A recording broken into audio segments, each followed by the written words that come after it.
So, you want to build a commander deck. This video is my distilled knowledge, the essence of my 15-ish years playing the game, and around 9 years of playing the format. There is obviously much more to good deck building than which I have time to talk about in this video, but this should teach you the basics and the general method I use when putting a deck together. I actually learned a lot of good deck building more recently, around 2 years ago when I was putting together a deck here. Balan Catgirl Equipment Beatdown Voltron. What a mouthful. This deck is not insanely good, but it does have a decent land ratio.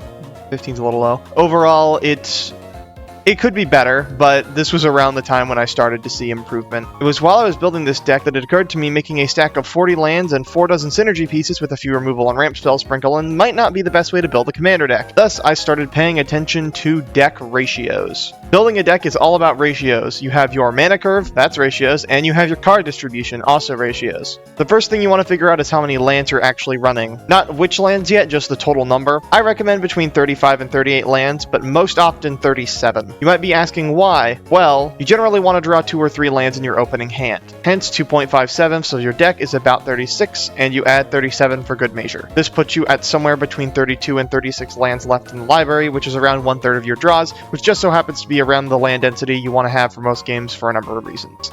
So now that we have our land count figured out, you probably have around 63 card slots left. We're going to assume 63. So in this video, we are going to be building Dorothea Vengeful Victim in Spirits with a Disturbed sub-theme. This is just to illustrate that this technique can be used to build practically any deck. And also, I am going to be building within a budget of under $100. That is just around what I build. Generally, my decks end up being around 60 to 70 bucks. I don't buy all of them, but that is around the range I am willing to spend on a deck that I have never played before. Now, there are 2 ways you can do this. You can either start with staples, but that's not normally what I do, or you can start with synergy pieces. For the sake of this video, we're starting with staples. That's because it makes things easier to explain. If you're building your first deck, you probably want to start with your staples anyway. You're going to want to run somewhere between 11 to 14 removal pieces, 7 to 10 ramp pieces, and 10 value card draw pieces. The 10 is completely arbitrary, but I just think people need to run more card draw, and it evens things out to around 32 total cards in the staples category, whereas we're going to have 32 synergy pieces. So yes, half of your non-land cards are just going to be normal-ass cards that don't do the fun thing your deck does, and that's okay. Now you can think of removal, ramp, and value as sort of a triangle where you're dipping into one to put more cards into the other, but I think you should stick close to the numbers here, at least at first, and the reason here is very straightforward. You want to have around 1 of each of these cards within the first 3 turns of the game. You probably want to drop a mana rock on turn 2 or 3, and have removal you can panic cast by turn 4. Card draw makes it more likely you're going to have either of those things. I'm a firm believer that there is no such thing as too much card draw, even though I'm sure you could build a deck that does in fact have too much card draw. Players do not run enough of this stuff. Okay, so for this, I am just going to go to EDH Rec and look at suggested mana rocks, and we'll just go from there.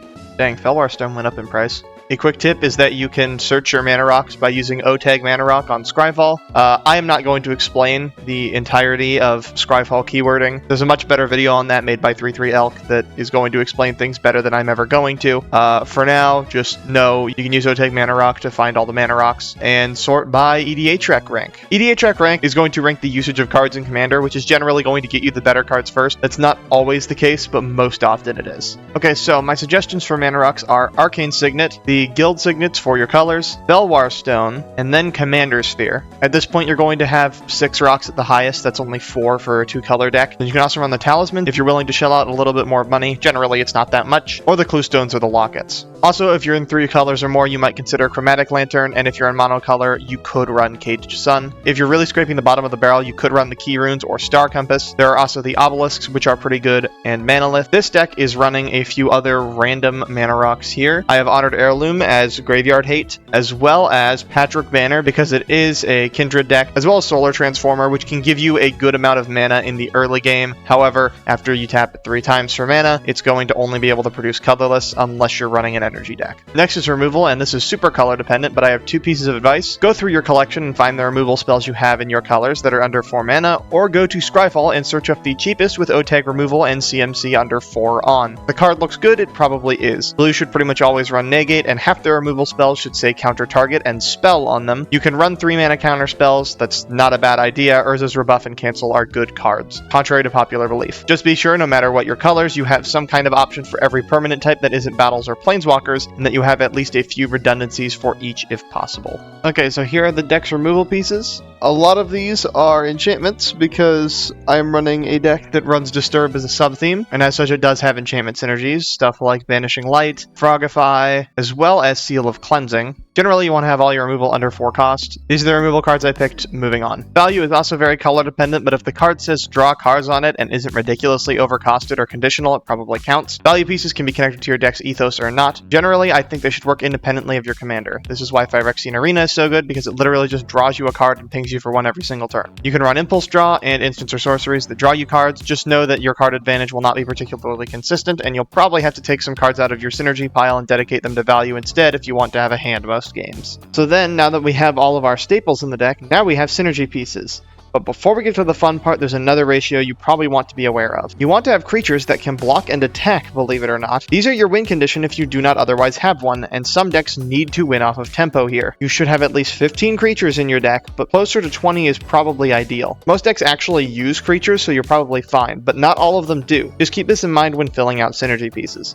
Oh yeah, that's another thing. You want to make sure that all of your tags here are named. So you might not want to have just a synergy pieces tag. I mean, you can get away with that, but for these ratios, you probably want to, for instance, have over here, I have Spirit Synergy, stuff that gives buffs to spirits, and I have stuff that makes spirits, like Geist of St. Traft. Yeah, Hallowed Haunting is just too good to not run, even though it's expensive. Rattlechains is a prime target for getting cut out of the deck, just because it doesn't do that much, unless I'm casting stuff with Flash. Okay, so that's the main body of the deck. So, now that you have your 63 non-land cards, all you have to do is put a bunch of basic lands and call it a day, right? No. Now we're going to look down here at the mana curve. If it peaks at 2 or 3 and there aren't 4 billion 5 and 6 cost cards, you're fine. If not, you need to take out some of those expensive synergy pieces and put in cheaper ones. This is very important, but in some decks, particularly ones that cheat out a lot of stuff, you can mostly just ignore it. Just be sure you have plenty of cards that you can play in turns 1 through 4. Now, land bases. There are so many different opinions on land bases, but my take is that you should just run the cheapest stuff possible. You can build a decent enough land base off 50-cent cards just by seeing what other people are running on EDH Rec. You can go to Scryfall and search for lands in your color identity and just put whatever you want, really. Just know that lands that enter untapped are way stronger than lands that enter tapped, and you should run as many multicolored lands as you're willing to buy. You can put in utility lands, but generally speaking, there aren't very many of those I recommend, though Bojuka Bog is really strong, and if you're playing black, you should run it. Once you're done with that, check your color distribution and put in your basics. If you have a lot more than one color than the others, you can just put more basics of that color in than others, which is a good idea. Alternatively, if you're playing monocolor, you can ignore this entire step and just put in 37 basic lands with practically no repercussions.